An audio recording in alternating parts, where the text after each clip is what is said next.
What's up? What's up? What's up, everybody? I am Bernard Damon Holcomb, and I am the host of the Damon Speaks Show. Thank you all so much for tuning in tonight. Listen, if you enjoy the show, if you enjoy Damon Speaks, the Damon Speaks Show, share this with a friend.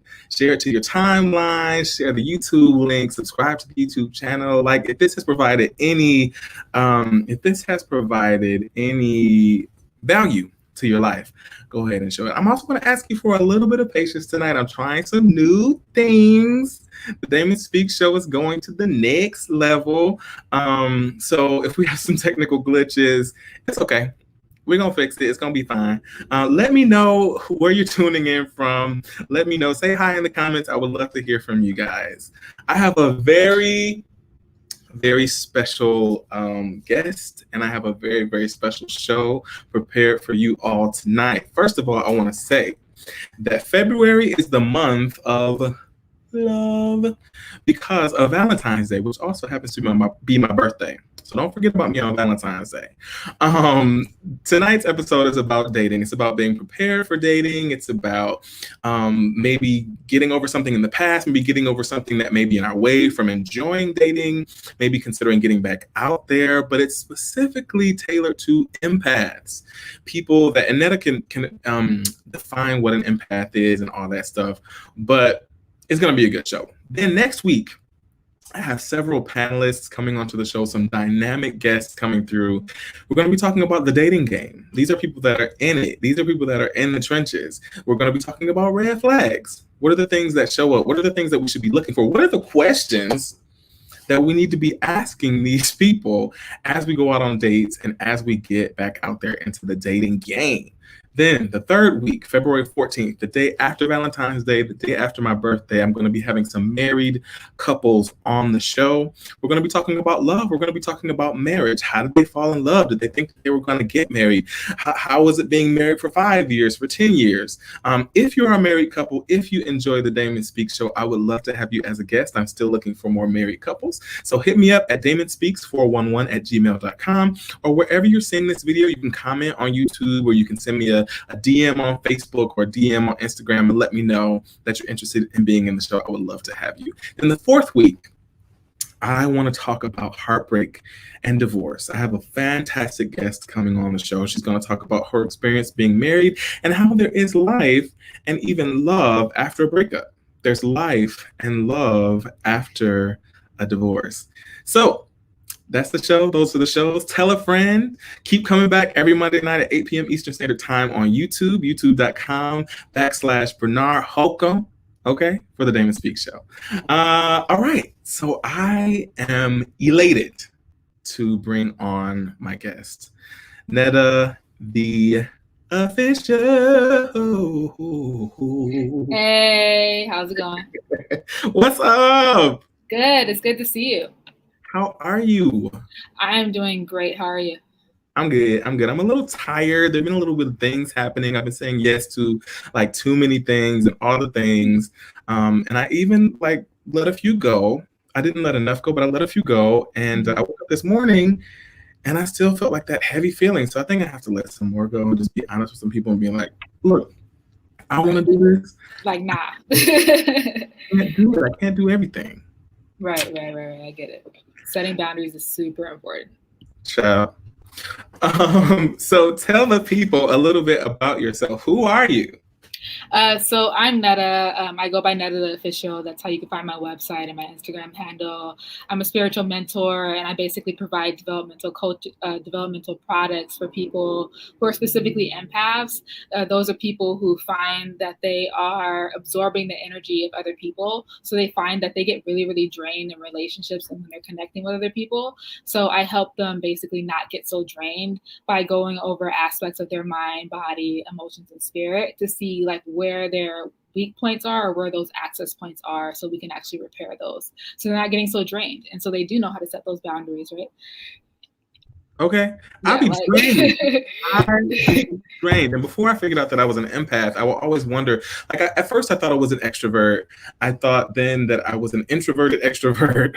I thought I was an extroverted introvert, all those things. But I found out that I absorb the energy of other people. So it's kind of difficult sometimes for me to be in groups of people, big groups of people. When I'm meeting new people, sometimes it's difficult because I just pick up all the things. Mm-hmm.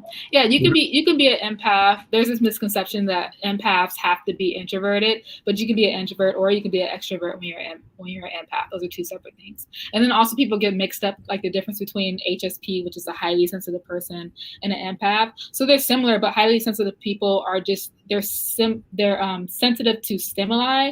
As an empath, literally spiritually can absorb the energy of other people, right? They absorb something called chi energy, right? So you may be sensitive to like stimuli in your environment, but you may not be actually absorbing that chi energy, which is really, really important because then you can do a lot with that energy in general if you have access to it.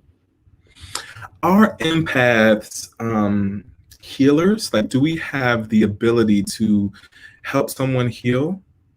I believe so. I think it depends on like what you would consider a healer, right? There's some people who just have an issue with considering any person a healer, and I get that. And even me, I'm careful to use that word. I just say I have the ability to help other people access stuff within themselves so they can, heal themselves or access that healing energy. But I think anybody who has gone through something and they've learned a lesson from it and they can teach that lesson to somebody else, then ultimately they can help somebody else heal through that situation. Got it. I like that definition. I like that definition a lot, actually. So before we get into the thick of it, I thought we could do something fun. Okay. And I found a few memes that I really like, and I would like to get your thoughts on them, and I want to share my thoughts on them. Cool. So the first one is, which one am I going to pick first? This one. Share. Why aren't you sharing? Okay. This one says, the devil got you dancing naked in a red shadow lighting. Look at you auditioning for hell. Anybody out there see? Wait, is this for the silhouette challenge? It's the silhouette challenge. I was looking at that today, like, wow, y'all are really doing the most on here, but hey, dude, whatever makes you happy, whatever floats your boat, right?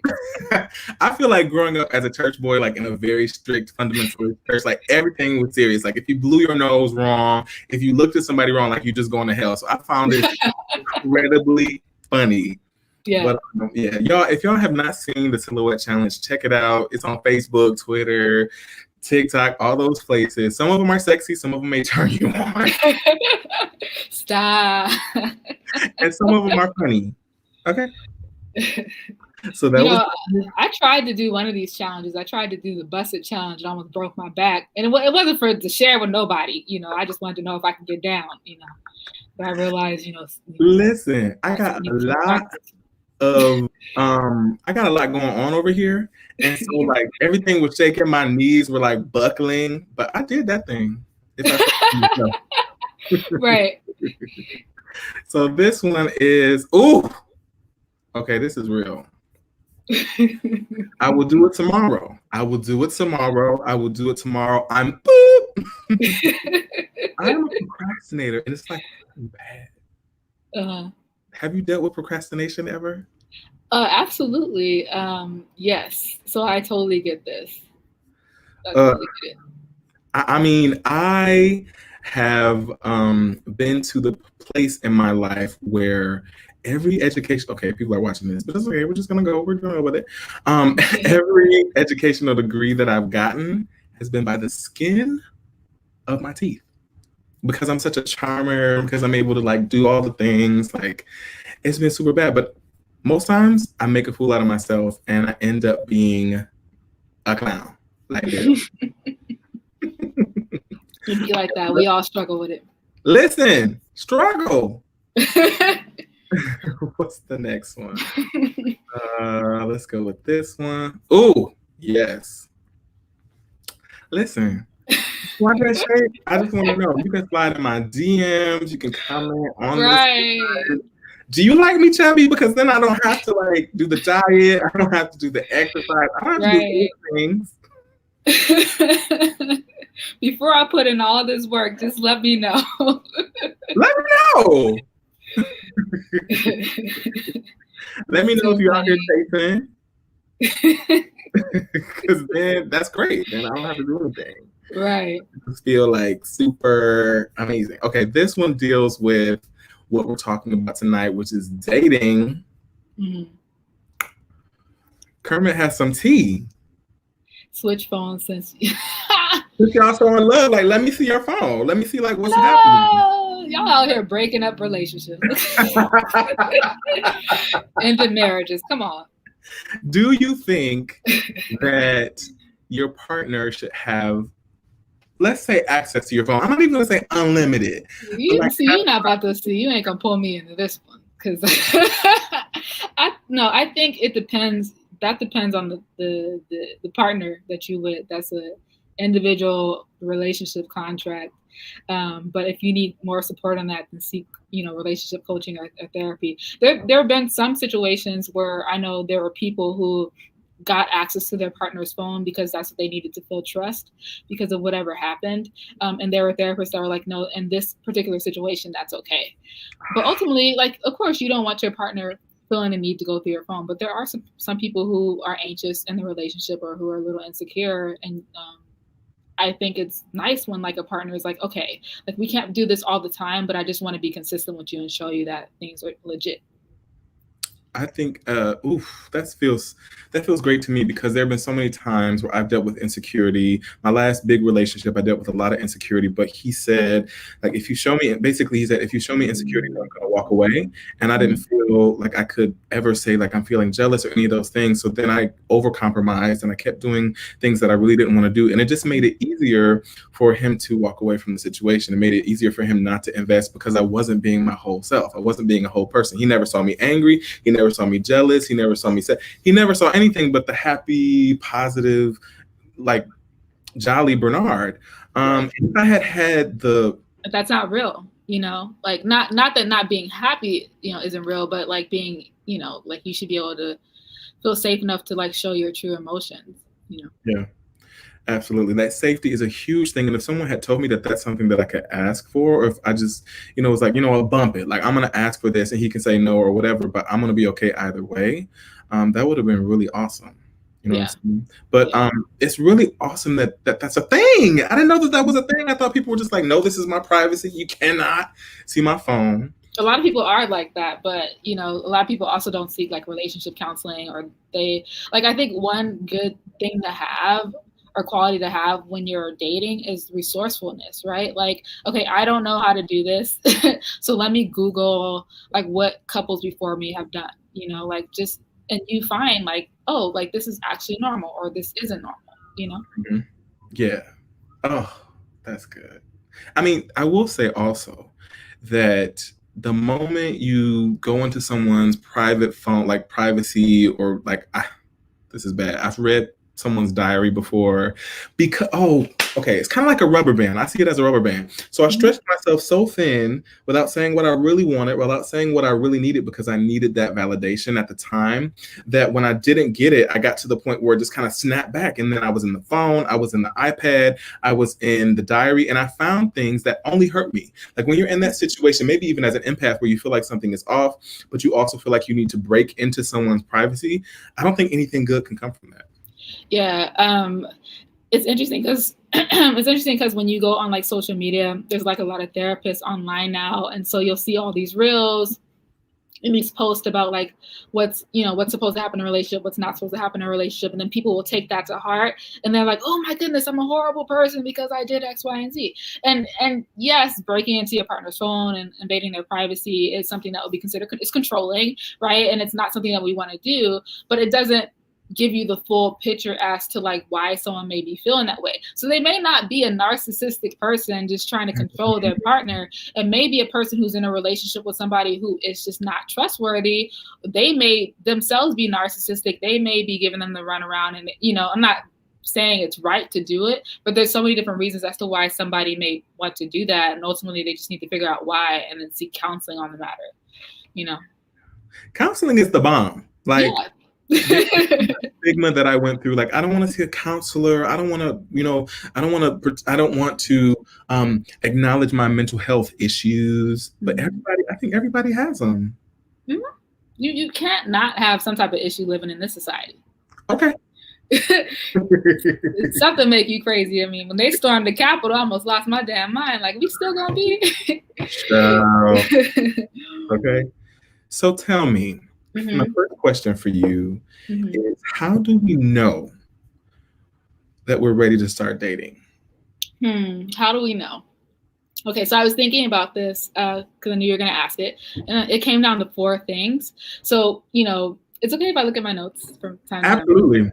I have ADD, y'all. So just, my memory, it's hard to focus on 2 things at one time. Okay, so I would say, know your core needs, know deference versus submission, communication, and self-trust. Right. So knowing your core needs, like, for example, everyone has basic needs like water, food, shelter. But what are your core relationship needs? Like, how much time do you need to spend with your partner to feel, love, right? To feel affection, right? What do you need in the relationship to feel safe? What do you need in the relationship so you feel like you can trust your partner? So knowing your core relationship needs is really, really important. That way, if you're dating, you know what your expectations are, and they're not like, okay, I don't know what to do. Because you don't even know what to do yourself. You're just like, I'm unhappy and I don't know what to do about it. But now you know, right? And then I say deference versus submission, because I think the society that we live in now is, we're progressing. For example, for women, they're getting more comfortable and kind of, being more independent. Right. But when you're more conservative, you think that you have to submit to your partner. And there's a lot of people who hear that word submission and they don't want to, go with that. Right. Right. And all, like, within the LGBT community, like, gender roles are fine.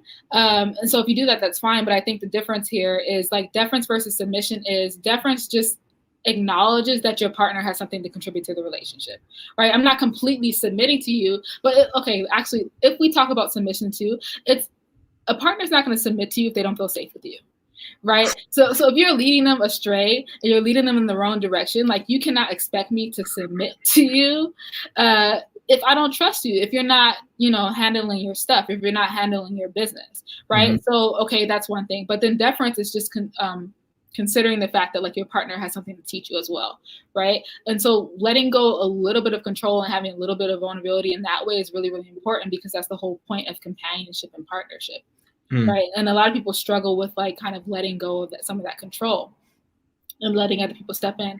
I would say communication, because you need to be comfortable with communicating your needs and your boundaries. So now that you know what your needs are, you need to be able to communicate those needs. People can't read your mind, all the time. They right. And sometimes when people hurt us, it's really not intentional. You just need to be able to communicate what it is that you need from them, so that you feel better, But if you're not communicating that, then how could you expect someone to meet your needs? And then I would say self-trust. So a lot of people have issues getting into relationships because they're like, oh, I can't trust people because people have, hurt me over and over and over again, right? And yes, you need to be able to trust your partners, but the self-trust is so much more important, because you trust your own filtering system, right? A lot of people say, trust yourself, trust yourself, trust yourself. But what does that mean? It means that you trust your own filtering system, right? So you know what your relationship needs are, you know what your boundaries are, you can communicate those now. So now you have a wonderful filtering system in place. So now you can trust yourself in that, all right, the people that I've allowed around me, the people that I've given access to me have met all of my needs, who they've shown me that they can respect my boundaries. And now it's easier for me to trust them because I know I filtered all the, people who shouldn't be around me out. Right. So I would say it's those 4 things, knowing your core needs, deference versus submission, communication, and self-trust. Self-trust. I felt like a huge energy go through me, because I think that in the past, that has been one of my biggest issues, I did not trust myself to take care of myself.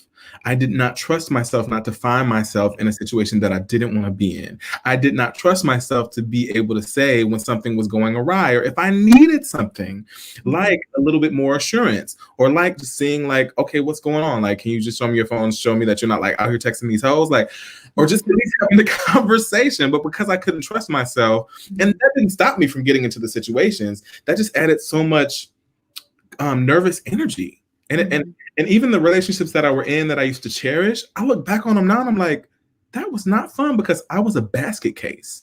I didn't feel like I could be a whole person. I didn't feel like I could be myself. Oh yeah. Okay. Yeah. And I think too, like a lot of times it's really vulnerable feeling for people to admit those things that they struggle with, right? But you never know what somebody's going through like in their mind, and it's not rare. Like I did this, I read this study, I think it said about 95% of people come from dysfunctional families. So that affected, their emotional upbringing, and then how they're, relating and connecting to people in their adulthood. It's just really, I guess, scary for people to talk about it. I'll also say that the thing about trust the other person is super important for me. For example, I have issues with communication in the sense that I don't like to be the first to text. I don't like to double text. If I get an inkling that I'm bothering you, if I get an inkling that I'm doing anything that's going to push you away because of the like abandonment issues on top of that, like I'm not going to do it. But this one time there was a guy that I wasn't really that interested in. I didn't think that he was necessarily that physically attractive, but he texted me every morning without fail.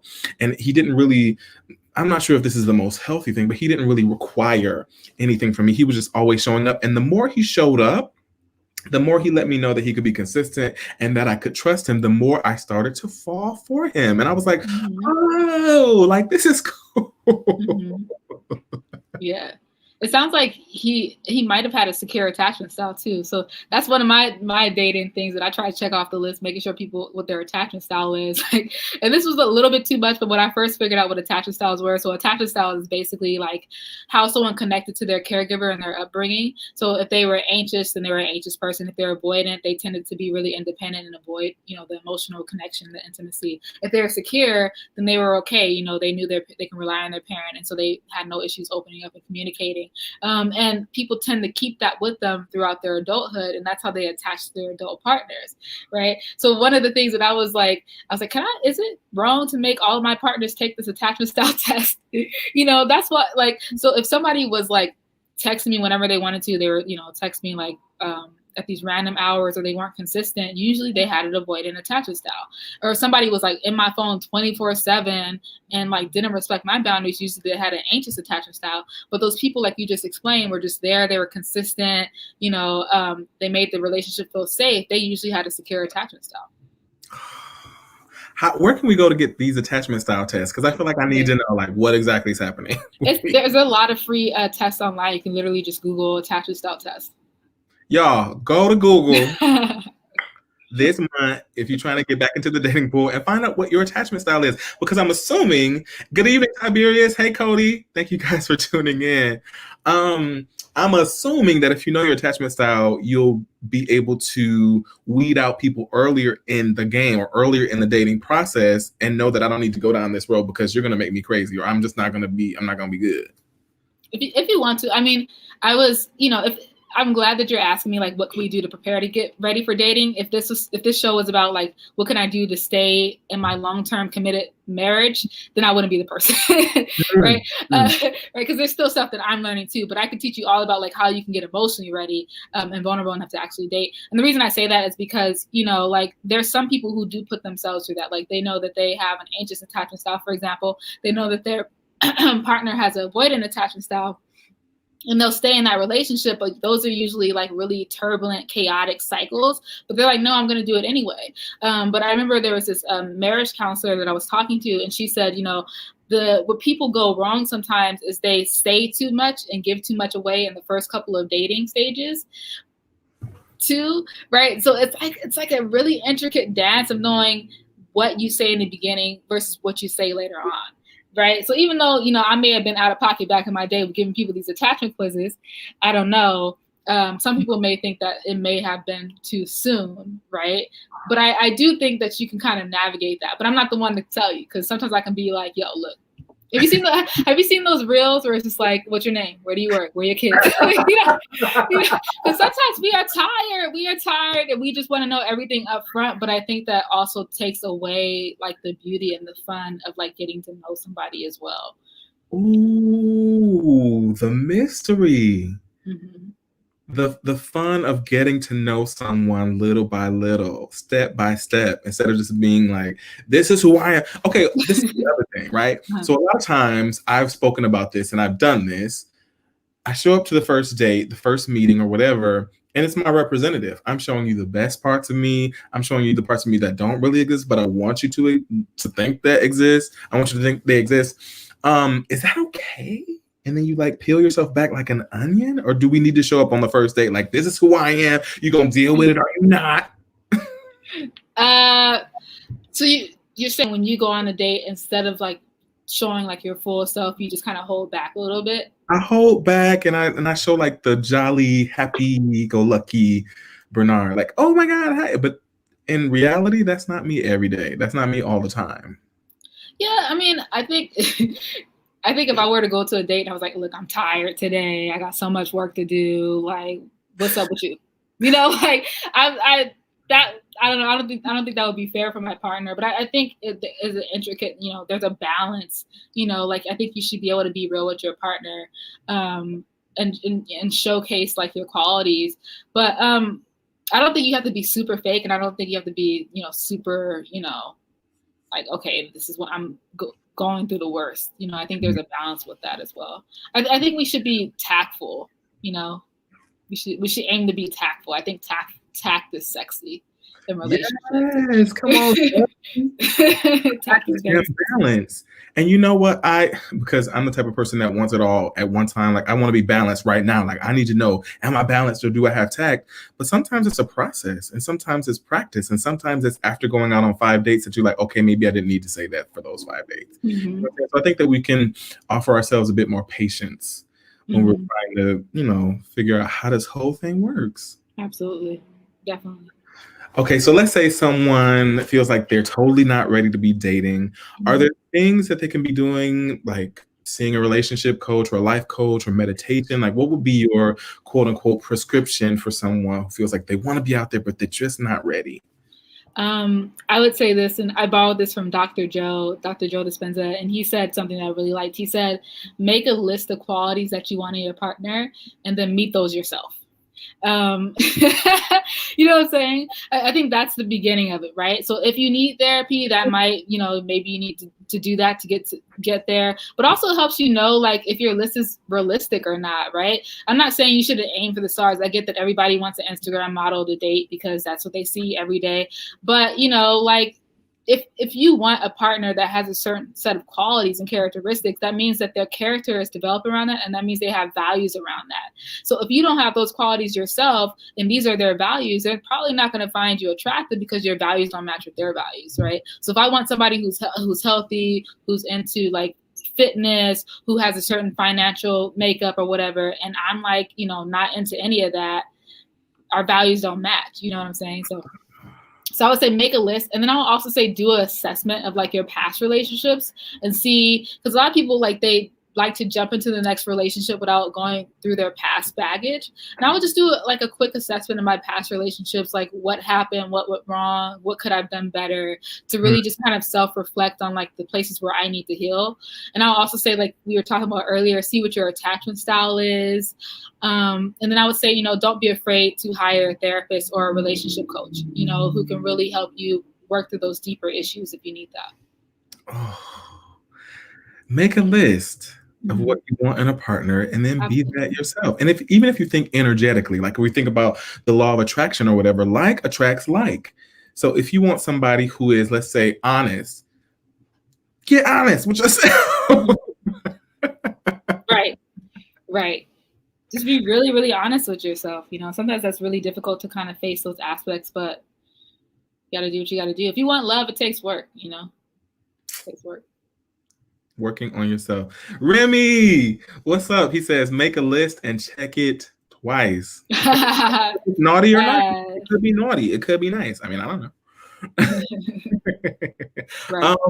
Do you believe that there's a perfect time to start dating?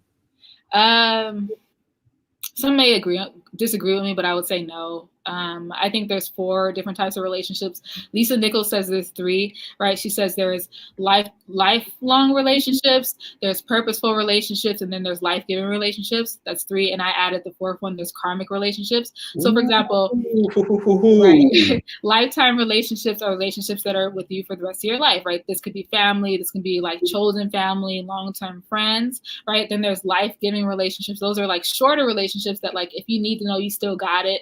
Maybe you went out to the bar, had a one-night stand. Maybe you had a really great date, but it only lasted like that one night. And then there's purposeful relationships. These are relationships that have a purpose. And once that purpose is fulfilled, then the relationship ends. So let's say you had a relationship that was purposeful, but it only lasted 2 years, 3 years, whatever. And then I threw in karmic relationships. If you like believe in like karmic cycles and stuff like that, like there's some lesson that you need to learn. So those relationships tend to be very like intense, and it's sexy and it's lustful, but it's also very chaotic and filled with drama. You know what I'm saying? Like you love to hate it and hate to love it. And those tend to be the karmic relationships. That there's something pulling you to that relationship, and usually it's that lesson that you need to learn, right? And once you learn that lesson, then you can kind of resolve that and kind of repair that patch within you, so you can kind of move on to your next lesson or relationship. I love. What's up, Max? Max Webster is in the building. Thank you for tuning in. Ooh, that just felt so peaceful for me. I really felt a feeling of peace come over me, because I'm sure there are others out there that are like me that have an issue letting go of relationships when it's come to the end, when it's time to let it go. But if we could acknowledge those 4 types of relationships, then maybe it will be a little bit easier to say, oh, that was a purposeful relationship. I recognize that this was the purpose. Or that was a karmic relationship. Like that was, I liked that. It was very messy, but I don't need that long term, or whatever it may be. You know what I'm saying? Absolutely. I also love the fact that you did not say, yes, absolutely. There's a perfect relationship. You need to love yourself. You need to blah, blah, blah, blah, blah. Because I was listening to a podcast last year, and the guy said, listen, if I waited for the perfect time, if I waited until I absolutely loved myself, if I waited until I was completely whole and healed and all these things, I would never be in a relationship. And he was like, sometimes relationships are about like those karmic relationships or purposeful relationships. Like sometimes relationships are about working through something and getting to that person. That relationship may even help you get to the next relationship, and the next relationship may help you get to your lifelong partner. We just don't know. So there are a lot of us that are waiting and holding ourselves back because we're like, it's got to be perfect. No, right. I think it does. Right. You know, unless you're like a person who's just like who really just has a lot that they need to work through, or they, you know, can't get into a relationship without hurting themselves or hurting somebody else. You know, like if it's gotten to that point, then I would say maybe wait a little bit or just be a little bit more patient. But generally, I feel like, you know, people are mirrors.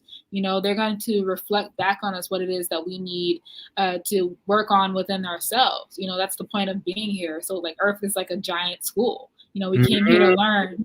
You know, we came here to learn. If we had kids and we never took them to the playground because we didn't want them to get hurt, then their immune system is going to be way weaker than if we took them to the playground, allowed them to, you know, play, to bump into other people, to learn what they should do, what they shouldn't do. You know, it makes them stronger. You know, so don't just hold back. Earth is a huge school. Mm-hmm. Like it's a huge school. If we're always, you know, I do think it's good to protect ourselves and to be aware. But, you know, if I didn't go to school and scrape my knee, if I didn't go to school and get on a football team or not get picked first or not get picked at all, or if I didn't go to school and be on the losing team, I would have never learned those lessons. And they have all been put into who I am today to make me who I am today. Okay. Word. Word.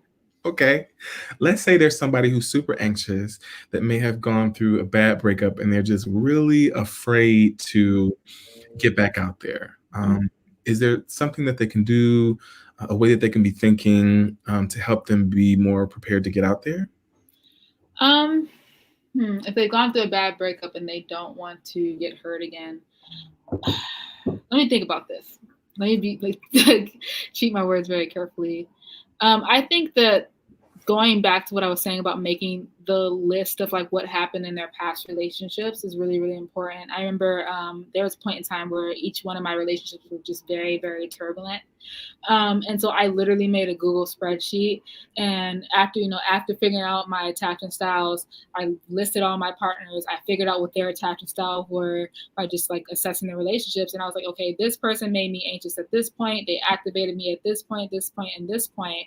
And I really just took those, those activating points. Activating points are like when your partner makes you anxious, they turn you off, they turn you on. And I really worked on those. And so I would say like just work on yourself until you get to a point where you feel like, all right, I know myself now, and I can be a little bit more trusting of myself to actually start dating again. And I know myself, and I know how I'm going to react in certain relationships. So if you know you're an anxious person and you're dating somebody, you can be like, okay, look, I know I'm anxious because they didn't text me back in 30 minutes, but let me use, right, or 5 or 2, whatever. Let me use my tools and resources to just kind of take a break. Let me go for a walk. Let me basically use my resources now that I know who I am and why I act the way that I act. Come on, Neda, come and teach us tonight. Teach us. What would my life be like if I had been willing to actually have data and to actually sit down with a spreadsheet or whatever way felt right for me and look at the things? A lot of times I've been so avoidant. I don't like feeling sad. I don't like feeling bad. I don't like feeling really anything other than love and extreme joy. But I think that I could have avoided some of the pitfalls of the past if I had actually been willing to look at it and also perhaps hire a life coach or a relationship coach or go and see a therapist. I think that's extremely important. Yeah, and there's multiple reasons why it's kind of difficult to look at that. Like I think we talked about earlier, if you've lived your whole life having to be independent, having to like take care of yourself, and you're not used to relying on other people, part of that too is like the shame or the guilt that comes with like, okay, I didn't do this as perfectly as I could, right? Looking at this and seeing that I have this issue or this little road bump that I have to overcome right now can feel like failure to me. Right? Like, why don't I have it all together? Right? And that can really stop people from like looking at their stuff. Like I know for me, it used to be a really hard thing for me to just apologize and take accountability for certain things. Right? I was so used to being hurt by other people and being like, you did this, you did this, you did that, because I was anxious and I was nitpicking, not knowing that my nitpicking, not knowing that my criticism was me being in survival mode. Was literally my nervous system in a space where it did not feel safe. So I was looking for any and everything that could have hurt me, right? So it was hard to shift from that aspect to then look at myself, right? Like we're like cars with bright lights on a dark road. Like it's so easy to see other people's headlights and other cars, but it's so much harder to turn those headlights back on ourselves, and that's natural. That's natural. We don't have to beat ourselves up about that. I don't think you should. I think we're born kind of selfish. We're all born selfish. We're born, if you think about it energy wise, we are born in contact with our first 3 centers, and your first 3 centers are all about survival, and just kind of protecting yourself. Then when we get older and we have the mind to broaden our awareness, then we realize, okay, it's not just me, there's other people around, right? But some people, they don't, move to those higher levels of awareness, right? Yeah. I get that. Hey, Brandon, come through, aha moment. Wow.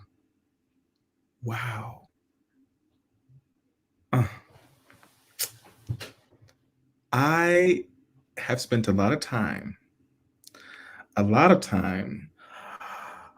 being the victim and victimizing myself, and also blaming other people for putting the blame on them for me being victimized when it was really me, because I, as an empath or just as a person, I rarely ever not see the red flags, right? So I go into these situations, I try to stuff them down as much as I can, but I always know. I don't always know, but I always know. And the thing that I have started to uncover as of late is not only was I victimizing myself or saying that I'm the victim playing that role, but I was villainizing the other person. I was saying, this is your fault. You broke my heart. You did this. You were supposed to do this and that and the other, when I had never said what I wanted them to do. I never said what I needed. I was always living according to the conversations I was having in my head that never happened in person. Mm-hmm. I think that's huge. Mm-hmm. Huge. Yeah. Marlon, hey Marlon, he says, Neda, can you maybe explain why empaths attract or seek narcissistic partners? Whew. I get asked this all the time, and I always challenge people on that. And I say, I do believe in the law of attraction. I do. I believe like attracts like, but then why would you attract a narcissist if you're a kind person? You know, why would you? Narcissists can have empathy, but just why would you attract a narcissist if you're a kind person and you reflect and you think about how you make other people feel? So I always then kind of change that around to what about you is attracted to those narcissists, right? Woo! Because Woo! I think you were saying this earlier that you know, you were kind of in a victim mindset, right? And when you're in that victim mindset, I always say this too, like we forget that we can move, right? We get so stuck, and that's a nervous system thing too. Your nervous system, if you're in a state of fear, you get stuck. You forget that, oh shit, I could just listen to my oh stuck. Well, this is the name of the Facebook. We cuss on the show. Oh shit. You know what I'm saying? I can get up and move. We forget that we can move. So like, what about you? I would ask, what about you is attracted to those types of people? And then I'll also say, you know, you need to kind of build the protections and the scaffolding around yourself so you're not letting these people in.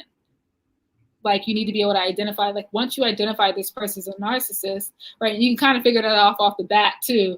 Once you identify that, then you need to make a decision then and there, you know, how much access you're going to give them to you. Because, you know, don't forget that proximity is a privilege as well. You know? Oh, proximity is a privilege. It's a privilege to get this close to me. It's a privilege for me to open up this much to you. It's kind of like when you were just explaining that, I was thinking, why do good girls like bad boys? What is it about the narcissism that you either find attractive or that you're seeking out or that you want to work through? That's good. Marlon says, always wanting to be a savior is a part of attracting them. Wanting to save them, because as an empath, we can see things in people, we can sense their feelings, and so it makes us want to help. Right. I think.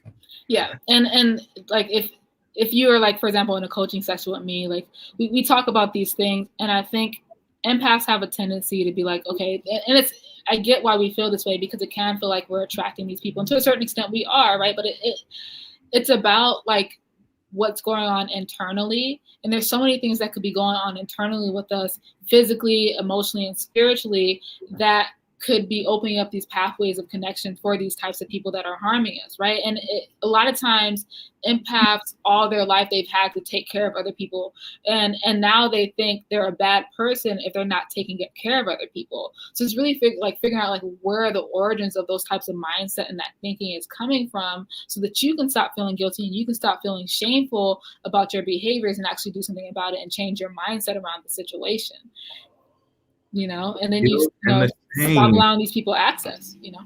The guilt and the shame keep us in the same patterns. They keep us doing the same things over and over and over again. When we can restrict access, we can move. We can say, you know what, I'm not doing it this time. You know, I think it can be extremely uncomfortable for someone who is an empath to start to choose themselves and make conscious decisions not to try to save someone. Right. If you're just tuning in, I am here with Neda, the official. We're talking about dating. I'm doing a series of shows. Tonight is about dating. Next week is about the dating game. It's going to be several people that are out here doing it.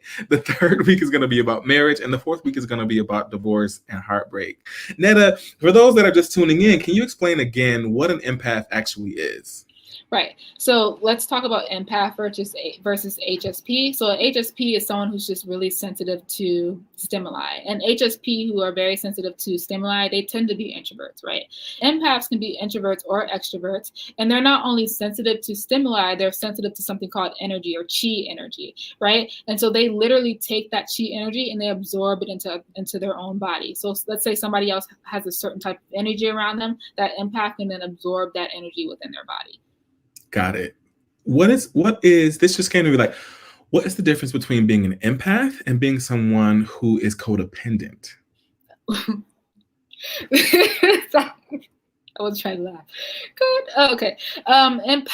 So empaths have a tendency to fall into that. We know that empaths have a tendency to kind of fall into those codependency type patterns, but you don't have to be codependent to be an empath, but we know that they do tend to fall into those patterns. Like empaths have a tendency to think that it's their responsibility to take care of other people.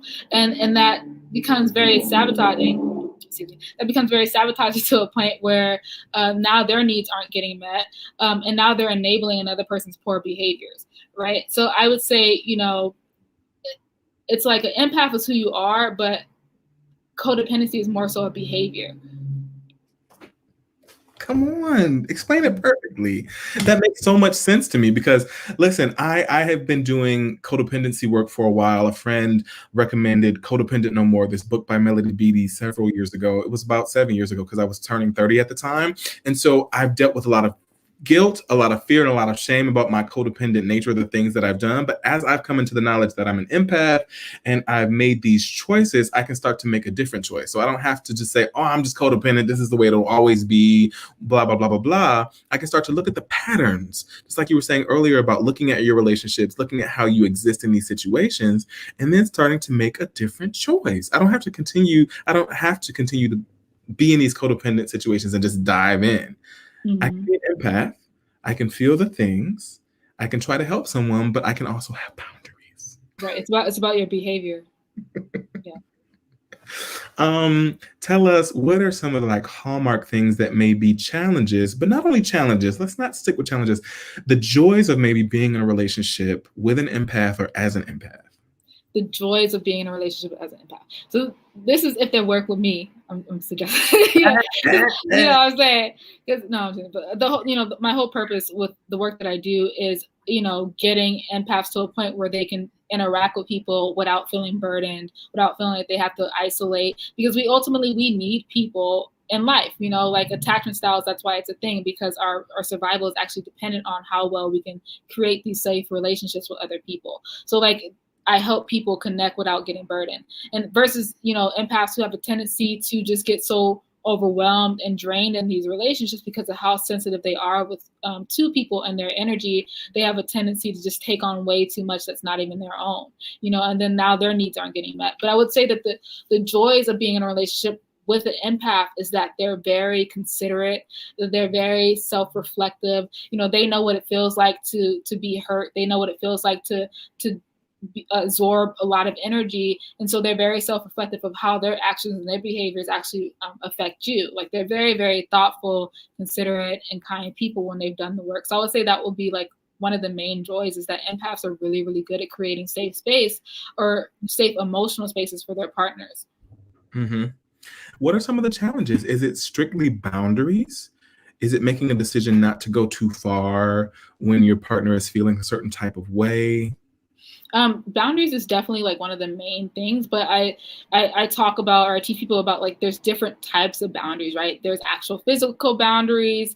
There's spiritual boundaries. Like, that's one of my favorite ones, right? Like, how do you protect your soul in a relationship? Like, a lot of people, for example, they don't know this. If we don't kind of go into like the spiritual aspect of it, like, a lot of people wake up from sleep really, really exhausted because their astral body is just like floating around helping people. You know what I'm saying? Like, there's so many things that your soul is doing that you don't even know that it's doing. And you also have to set spiritual boundaries with your own soul and set spiritual boundaries with like other people, like set these energetic boundaries so people don't have these access points to you, right? But there's various, ways that you can do that. So like in my work, I go over, there's mind, body, emotions, and spirit. And there's different boundaries you can set around each of those aspects of yourself. Oh, how does one set a spiritual boundary? That's so super important. I think it's setting a spiritual boundary is really about being able to identify how people are affecting you spiritually first. right? Because if you don't know if people are affecting you, then it's really difficult to set that boundary, right? Like that could be like a real big challenge for empaths, is them trying to figure out like, where is this coming from and why am I feeling this way? And they don't even know like where that access point is. So I would say the way you set a boundary spiritually or anyway is by understanding like what part of you in the first place is being, invaded. Mm-hmm. Got it. I got it. We have another question here, or a comment. Tiberius says, there's a lot of interesting patterns in the overlap between empaths, trauma, and codependency. My partner and I are preparing to record a podcast episode about this. Awesome how our topics keep lining up, isn't it? Tiberius, let everybody know in the comments where they can find your podcast, because I definitely want them to get that information and to support you. But that's super interesting. The overlaps. Mm-hmm. You can have trauma which fold, like, for example, I'm thinking childhood trauma, being abandoned or, abused or whatever happens in childhood. Let's go here. What happens in childhood that sometimes creates an empath? Okay. So are we born empaths? What'd you say? Are we created? Like, can an empath be created? Well, yeah. So so I've gone back and forth with this for a while. And to a certain extent, yes. Like I think we are born empaths, but I also think that, let me say this. I think that we all are born with the ability to feel empathy. Right? That's natural to us. Some people, like, maybe how their brain is set up, they didn't give that ability, and some people it's more than others. But if you look, way back in time, like a lot of the stuff that we call spiritual gifts, our ancestors had this. They were psychic, they could see the future, they could see the past. I think just over time there was different reasons and mechanisms and systems that took place that kind of desensitized us or made us have to desensitize ourselves. But I think we all have this ability. But I do, going back to your question, think that there's certain things that contribute to, us becoming hypersensitive, right? Like, and it's usually about, survival. Like the person was talking about trauma. And so I talk about that a lot in my workshops as well. One of my workshops is called Empaths, Trauma, and the Nervous System, for example. And I was doing workshops around LA, really talking about like that connection point between our empathy and our trauma, because a lot of people get into this survival mode, and survival for them means scanning the room, like we talked about earlier, right? Like and if you were a child and your parents, for example, didn't know how to take care of themselves, survival for you might have meant I have to take care of my parents, right? And once I take care of my parents, then I'm safe. And for an empath, that means, okay, I have to be hypersensitive to what's happening around me so I know each and everything that's happening with you. Got it. I think that's part of the reason why I became hypersensitive and an empath. There was just a lot of turbulence, and it wasn't always external. I just either had a sixth sense or whatever. I just felt the turbulence in my parents' marriage. And so I learned how to observe really well. I observe people, and that's something that I've done to this day. And I was talking, I think it was maybe the last live I did on Facebook, talking about being a chameleon. I've learned how to change myself. So I can go from just being this person, which is Bernard Damon Holcomb, cool. I could go to like, hey guys, how are you doing? I'm so excited to be with you guys. Or I could be like, yo, what's up? I'm from the right. I can do all those different things, and I can code switch really well, which a lot of Black people learn how to do. But I think that came from like observing people and trying to figure out how to make my parents' marriage work from a very young, I'm talking about very young age. So while that was terrible, truly, I also see being an empath and these spiritual gifts that I have gained as a blessing. Mm-hmm. And there's so many skills and gifts that come from, learning how to survive as an empath, which is why, I'm giving away a couple free sessions to people. It's called How to Turn Your Empathy into Your Superpower, because just like you said, that's one of the skills, is your ability to code switch and connect with people. Empaths are really good with doing that. That's a sales skill. You can sell people stuff when you learn how to do that, because people feel safe with you when you can model their behaviors. Mm-hmm. You know what? I'm gonna start using that, because I've been a terrible salesman for my entire life. I hate salespeople. Don't try to sell me anything. I will not. But if I could learn how to sell things, okay. I need to book me a session so that I can figure out. Mark says, crying people, quote unquote, Is that what Neda keeps calling empaths? What do you mean by crying people? Are you just talking about people that are super sensitive or hyper aware? While Marlon is clarifying that for us, is it possible to date or to be in a relationship with someone and avoid hurt and avoid pain? Absolutely not. No. Pain, what was it? Pain is non-negotiable. Suffering is negotiable. Always remember that. Pain is non-negotiable. Suffering is negotiable. Right? So people are going to hurt you. In the back. What'd you say? Can you say it one more time for the people in the back? Okay. Pain is non-negotiable. Suffering is negotiable. Right. So like when you get into relationships with people are going to hurt you. That just happens. That's part, I'm not saying that they should be hurting you all the time. Like, that's why I said suffering is negotiable, but people are going to hurt you intentionally or unintentional. But say it gets to a point of suffering, then you have the ability and the free will to say, okay, let me set this boundary. Let me change this up. Let me say no. Let me stop this. Pain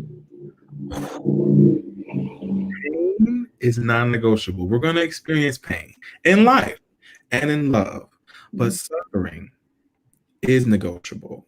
Let's say there's someone that just doesn't know that and they just feel like everyone's out to get them. They're always suffering. How can we start to make a different choice? Is it simply the awareness? Is it practice? What things can we do to start to see, oh, you know what?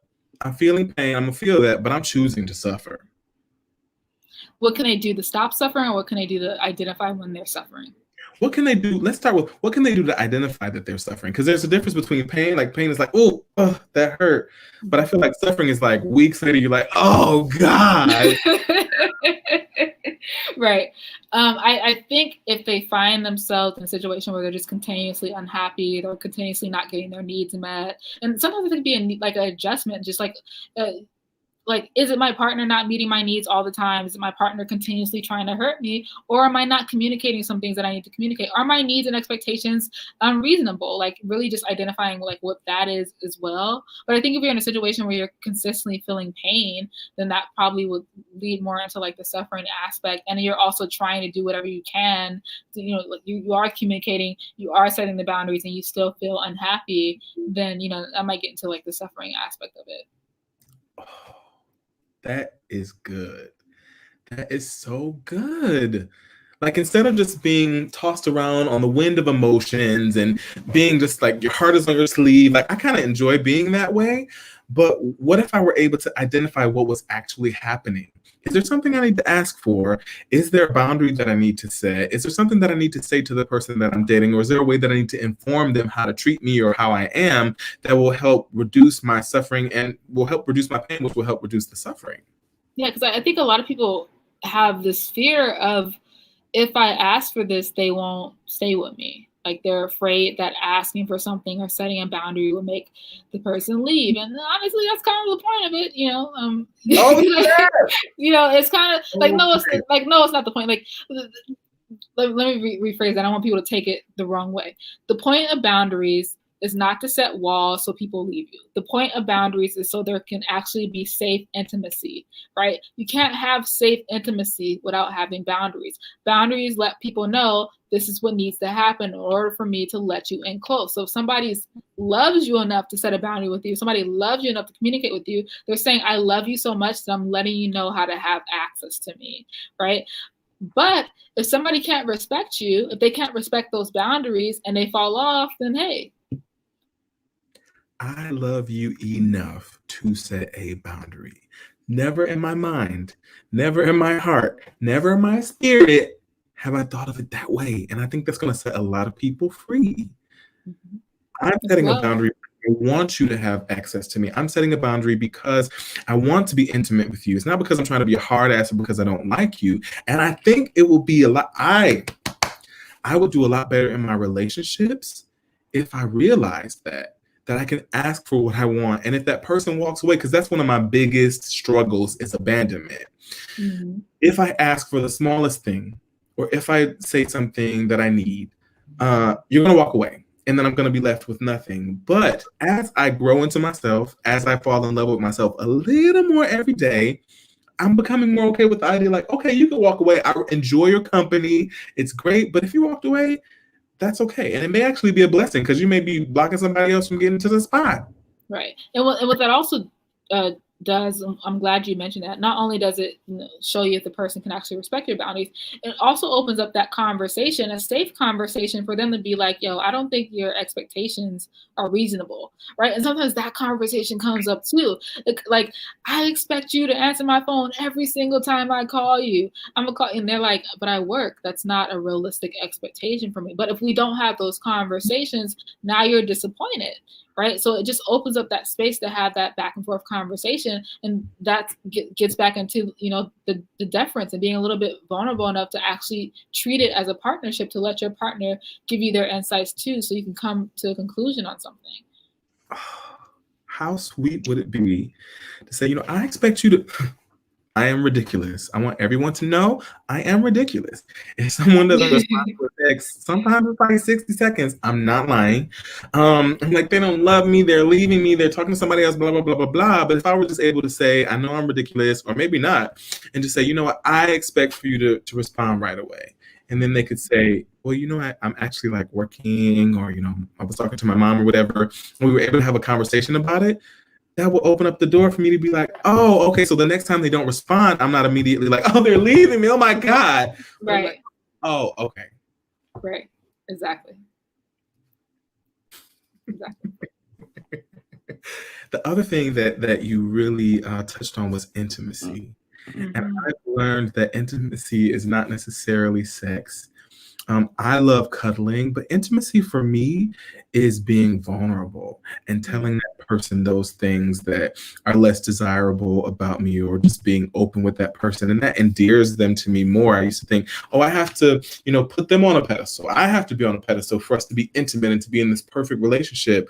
But the more I started to let that down and allow someone to be human, the more I become intimate with like a partner. And it's great. It's really, really great. Mm-hmm. I think that increases the chances that it will be a fruitful relationship, and maybe even last a little bit longer, or maybe even last forever. I don't know. Right. Let's see. Bonnie says, your statement made me think of this quote. Bob Marley, the truth is everyone is going to hurt you. You just got to find the ones worth suffering for. Kind of. My quote was that suffering is negotiable, though. But I get I get what Bob is saying, though. I get, basically everyone's gonna hurt you, and so you just got to choose the person who, I guess, isn't hurting you so badly to a point. Like, everybody comes with their stuff, but I think the point of the suffering being negotiable is that you don't have to suffer. Like this isn't the old age. I mean, in some countries it is this way, but for most of us, you can choose who your partner is. You can choose who you get married to, who you don't get married to. Mm-hmm. Yeah, I mean, just me recognizing the fact that pain is a part of life, and that just because someone hurts me, like it goes hand in hand for me with taking someone off of a pedestal. Because when they're on the pedestal and I feel like they have to be perfect and they have to live up to every single thing that I want them to be, that increases the pain and therefore increases the suffering. But if I'm able to see them as a human being and I'm able to communicate when they do something that is causing me pain, then that increases the suffering and therefore makes us, more likely to be intimate and be in a real relationship with each other. Mm-hmm. This has been wonderful. This has been fantastic. Tell us. Thank you for having me. I appreciate it. Absolutely. Where can we find you? What's coming up next? Are you accepting clients right now? Yeah, so you can find me on my Instagram, Neda the Official. So I don't know if my name is up, but it literally should say, yep. It's up, right? Yeah. So you can find me at Neda the Official on Instagram, and there's like all my posts and my links. And I'm also giving away like 20 free spots. So if you want a counseling session with me, it will be free, right? It's $100 value, but I'm giving away for free. Hey, did y'all hear that? Yeah, so you just click the link in my bio and click on Turn Your Empathy into Your Superpower call. And we'll have a free call. You're also an author. Yeah. It's a new title. I'm getting used to it. So I have an ebook out. You can also find that on my website. It's called How to Socialize as an Empath Without Getting Drained in Your Relationships. I probably butchered that title, but basically what it teaches you how to do. Oh yeah, it's called The Secret Wound. I've been doing so much, y'all. I've got so many projects coming out. It's called The Secret Wound: How to Socialize Without Getting Drained in a Relationship. So check that out. Check out Neda the Official on Instagram. There's a link in Neda's bio of several different things. Sign up for a coaching or go to her website. This has been absolutely fantastic. Thank you again for coming. Do you have a final word for us or something that we can maybe take away from tonight? Yeah, I think I'm gonna go back on what or say this again, that, Earth is like a school. There's many reasons why we're here, but just be very compassionate and loving with yourself and just, enjoy the ride. I love it. Neda, stick around. After I roll the credits, I would love to just, chop it up a little bit before you go. Thank you, everyone, for tuning in tonight. This is the Damon Speaks Show. I invite people to come into the show to share their experiences in a vulnerable and open way, to share education in the hopes of helping you and of helping me and of really helping the world. Next week, I have 4 people that are going to come onto the show and lay out the dating game. We need to know. We need to know how to play the game. If not play the game, maybe even to be more authentic, but we'll talk about that next week. You can find me on YouTube every Monday night at 8 p.m. Eastern Standard Time. That's youtube.com/Bernard Holcomb. And until then, I love you. Have a good night, everybody.